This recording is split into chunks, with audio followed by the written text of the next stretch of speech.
오늘 우리가 함께 30장 말씀을 함께 읽었습니다. 이 30장의 내용에서는 서원 규례에 대하여 주시는 말씀의 내용입니다.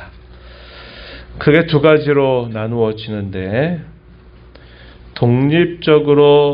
독립적인 경우에는 각자가 한 이야기대로 그대로 지켜 행할 것이다 하는 것이고, 독립적이지 않고 의존적으로 하나님께서 책임을 맡겨주신 경우에는, 자녀의 경우에는 부모에게, 또 아내의 경우에는 남편에게 있어서 중요한 책임을 두게 하십니다. 그래서 질서를 세우신다 하는 것이죠. 그래서 오늘 우리가 있는 이 30장의 내용에서는 우리가 말을 하는 일들에 있어서 진실해야 되고 또 신실해야 된다 하는 것에 대한 강조, 그 가운데서 서원과 서약에 대한 규례, 이것이 소개가 됩니다. 반복되고 있는 표현들을 우리가 떠올릴 수 있죠. 이행하라, 지켜라 하는 이 표현들이 우리가 읽은 이 말씀 속에 반복되고 있다는 것을 확인하게 되고, 또 하나의 중요한 원리는 가정을 이루게 하실 때 그 가정에서 하나님이 부여하신 질서와 책임이 분명히 있다. 그러한 질서와 책임을 반드시 존중하고 따를 것을 하나님이 요구하고 계신다 하는 것입니다. 그래서 그러한 것들을 염두에 두면서 오늘 말씀을 함께 보면 이해가 잘 될 것입니다. 2절 말씀으로 가서 보면은 하나님께서 이렇게 말씀하셨습니다. 여호와의 명령이 이러하다. 이스라엘 자손 지파의 수령들에게 이렇게 말하라. 이렇게 이야기합니다.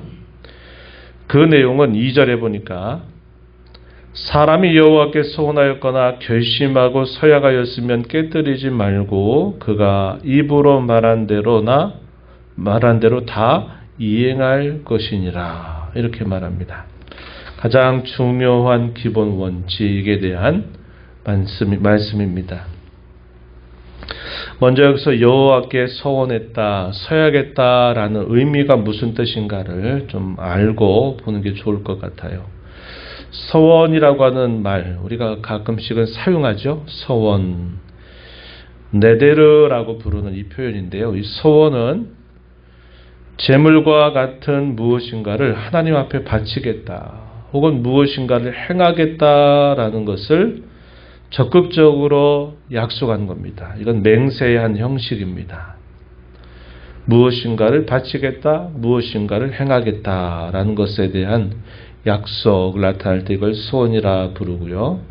서약이라고 하는 말의 의미는 이사르라는 말을 사용합니다. 이것은 무엇인가를 금하겠다, 행하지 않겠다라고 하는 약속 혹은 맹세를 뜻합니다. 그래서 비슷한 뜻의 의미를 담고 있지만 용례적으로는 서원은 적극적인 약속이나 맹세, 서약은 소극적인 서약이나 맹세다 하는 겁니다. 무엇을 하겠습니다 하는 약속, 무엇을 하지 않겠습니다 하는 약속입니다.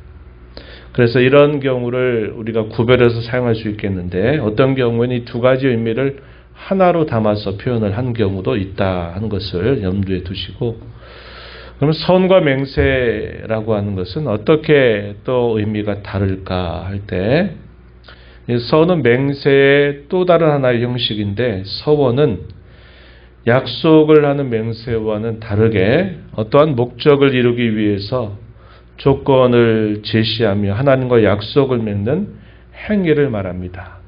예를 들면, 하나님, 이렇게 내가 하기를 원하는데 하나님이 이렇게 해주신다면 제가 이렇게 하겠습니다. 어떤 목적을 두고 하나님께 하는 맹세라는 겁니다. 이걸 우리가 서원이다 이렇게 말하고, 그렇다면 맹세는 무엇인가? 그것은 하나님을 증인으로 삼아서 사람과 사람 사이에 하는 분명한 약속입니다. 그것을 우리가 맹세라고 하는 것입니다. 말하자면 우리가 법정에서 법정에서 내가 하나님 앞에서 내가 진실을 말합니다 하는 이런 모든 것들은 맹세에 해당되는 것이죠. 이 맹세는 오늘날도 마찬가지입니다. 하나님 앞에서 하나님의 이름을 걸고 내가 하는 말이 참말이다, 거짓이 아니다 라는 것을 둘 때 이걸 맹세라고 말해요. 바울 사도가 그가 쓴 여러 편지 가운데서 하나님이 내 증인이 되신다 이런 표현들을 가끔씩 사용합니다. 하나님이 내 증인이 되신다. 이게 무슨 말입니까? 내가 여러분들에게 하는 이 모든 말들은 하나님이 내가 하는 말에 대한 증인이 되신다 하기 때문에 그가 하는 말은 마치 맹세와도 같다 하는 겁니다.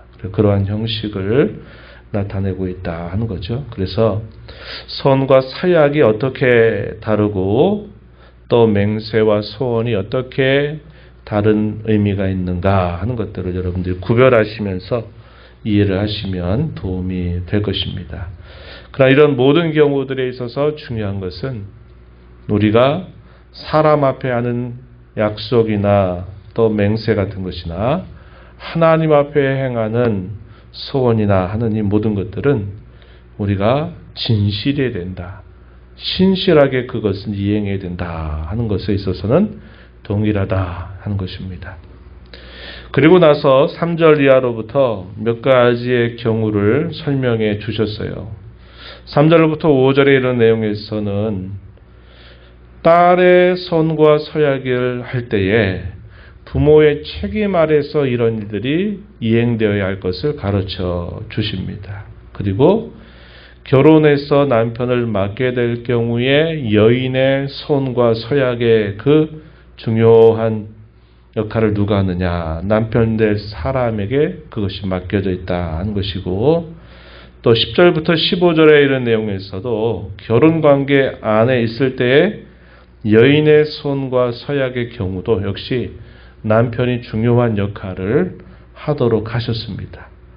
반면에 과부가 되거나 이혼을 당한 여인의 경우에는 그가 행한 선과 서약은 자기가 독립적으로 그것을 반드시 이행하고 지켜야 된다 하는 것입니다. 먼저 9절 말씀을 한번 보시면 과부나 이혼당한 여자의 소원이나 그가 결심한 모든 서약은 지킬 것이니라 하는 겁니다.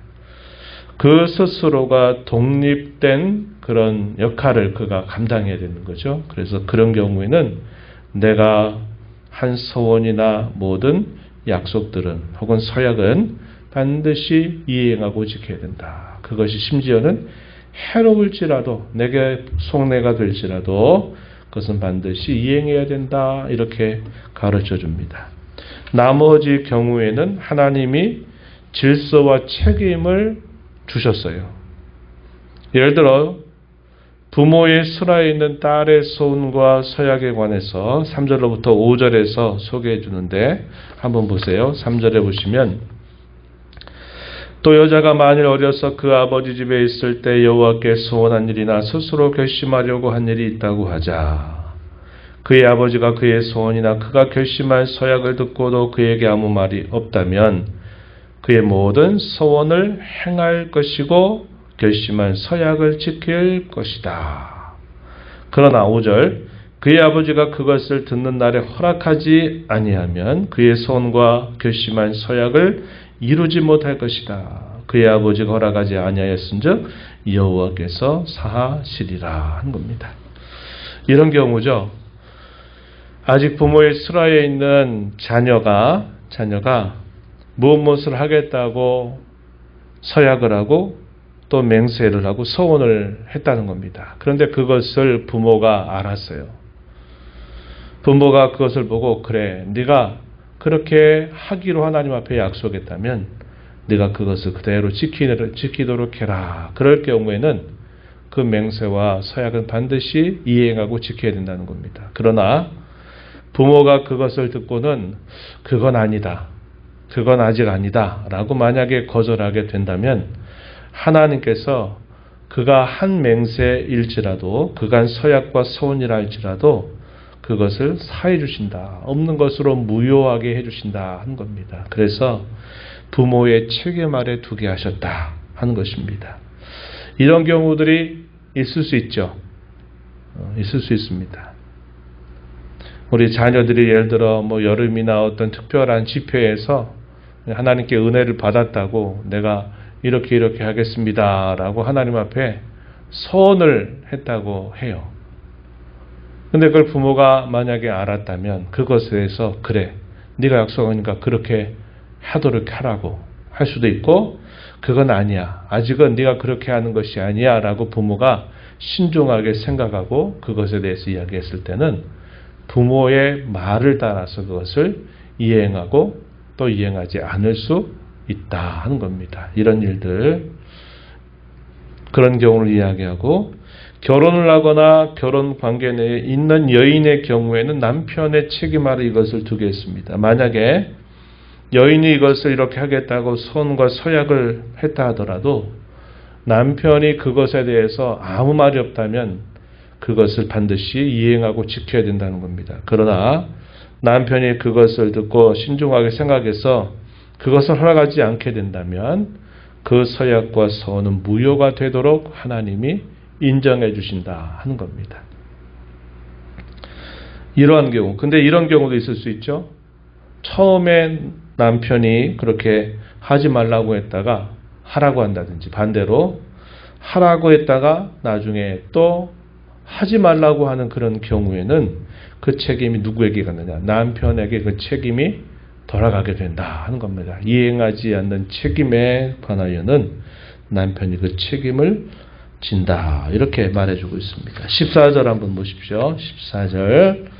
그의 남편이 여러 날이 지나도록 말이 없으면 아내의 서원과 스스로 결심한 일을 지키게 하는 것이니 이는 그가 그것을 들을 때 그의 아내에게 아무 말도 아니하였으므로 지키게 됨이니라. 그러나 그의 남편이 들은 지 얼마 후에 그것을 무효하게 하면 그가 아내의 죄를 담당할 것이니라. 이렇게 말합니다. 그 마지막에 결론을 맺어주시기를, 이는 여호와께서 모세에게 명령하신 규례니 남편이 아내에게 아버지가 자기 집에 있는 어린 딸에 대한 것이니라. 이렇게 말씀하고 있습니다. 하나님께서 가정에 세워주신 그 질서와 책임을 얼마나 그것을 잘 지켜 행해야 되는가에 대하여 말씀을 주시고, 또 우리가 말하고 하는 일들에 있어서 얼마나 그 말의 진실함과 신실함을 가지고 있어야 되느냐 하는 것에 대해서 하나님이 규례로 말씀해 주신 것이다 하는 것을 우리가 확인할 수 있습니다. 하나님은 이와 같이 가정에 세우신 질서를 지켜 살기를 원하시고 계시다 하는 겁니다. 그것은 누가 더 능력이 있느냐 능력이 없느냐에 관한 문제가 아닙니다. 하나님께서 모두에게 다 평등하게 여기실지라도 그 책임과 역할을 나누어서 하나님이 주신 질서다 하는 것을 우리가 기억해야 되겠고, 서원과 서약은 맹세의 형식이기 때문에 그것은 반드시 오늘날도 지켜야만 된다 하는 것을 우리가 기억하고, 우리가 하나님 앞에서 무엇인가를 서원하고 서약하는 일들에 대하여 대단히 신중하고 그 한 일에 관해서 분명한 책임을 가지고 우리가 살아야 된다 하는 겁니다. 모든 사람 앞에서 또 교회 가운데서 우리에게 주어진 모든 책임에 관하여 우리가 성실하고 신실하게 지키도록 하나님은 우리에게 원하고 계시다 하는 사실을 우리가 배우고, 우리의 말과 행실에 있어서 항상 이러한 책임을 잘 이행할 줄 아는 저와 여러분이 되어야 하겠습니다. 하나님 아버지 감사합니다. 오늘도 이 새벽 시간 저희들을 깨워주셔서 아버지 앞에 저희를 인도하시고, 오늘도 말씀을 통하여 하나님의 자녀가 된 저희들이 세상 가운데 혹은 주의 몸된 교회 가운데 또 세워주신 가정 가운데서 저희가 책임과 그것을 이행에 대한 자세에 관하여 오늘도 말씀을 통해서 배웠습니다. 무엇보다도 하나님을 섬기는 모든 사람들은 말에 있어서 거짓이 없어야 되고 신실해야 됨을 오늘 말씀을 통해서 다시 한번 배우고, 하나님께서 세워주신 질서를 늘 존중하게 여기고 그 질서를 따라 살아가는 것이 얼마나 중요한 일인가를 저희에게 교훈하여 주십니다. 이러한 말씀들을 늘 마음에 깊이 새기면서 저희들의 말과 행실에 있어서 항상 우리 하나님이 신실하신 바와 같이 저희도 신실한 자들이 되게 하시고 정직하게 행하기를 힘써가는 저희들이 되도록 인도해 주시기를 바라옵나이다. 은혜의 보호자 앞에 나와서 아버지의 은혜를 구하는 모든 심령들의 간구를 귀 기울여 주시고 응답해 주시기를 바라며 예수님 이름으로 기도하옵나이다. 아멘.